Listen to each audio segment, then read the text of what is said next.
आइए देखते हैं सवाल को, जहां पे लिखा है एक ब्लॉक मूव कर रहा है एयर में और दो पार्ट में एक्सप्लोड कर जाता है। Just after the explosion neglect change in momentum due to gravity. तो मतलब हमें ग्रेविटी की वजह से जो मोमेंटम में चेंज है, मतलब ग्रेविटी के इंपल्स को नेग्लेक्ट करना है, ऐसा मतलब है।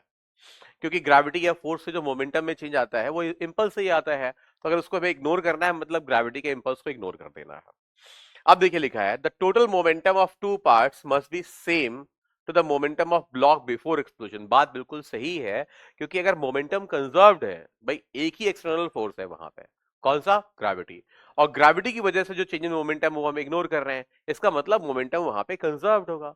तो जो पहले अकेले ब्लॉक का मोमेंटम था उतना ही मोमेंटम दोनों ब्लॉक में मिला के अब होना चाहिए। तो नेट मोमेंटम कंजर्व्ड है, तो इसलिए ए सही ऑप्शन है।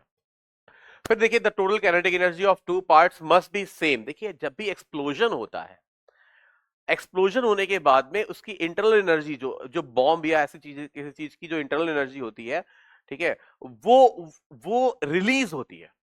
जैसे आप किसी, मान लीजिए दिवाली के पटाखे को छुड़ाए तो उसके अंदर जो केमिकल एनर्जी भरी होती है वो रिलीज होती है। इससे जो काइनेटिक एनर्जी ऑफ फ्रेगमेंट्स है वो पहले की काइनेटिक एनर्जी से निश्चित रूप से ज्यादा होंगे। जैसे लिखा है total energy of two parts must be same as that of block before explosion, ये रॉन्ग हो जाएगा। Total momentum must be change, ये भी गलत हो जाएगा क्योंकि मोमेंटम तो कंजर्व्ड है। लेकिन total kinetic energy must increase, ये सही है, क्योंकि जो एनर्जी है वो इंटरनल एनर्जी उनकी काइनेटिक एनर्जी में कन्वर्ट होगी, मतलब इंटरनल एनर्जी रिलीज होगी। तो जो फ्रेगमेंट्स की काइनेटिक एनर्जी होगी वो इनिशियल काइनेटिक एनर्जी से निश्चित रूप से ज्यादा होगी। तो ये सवाल था, इसका सही आंसर है ए और डी।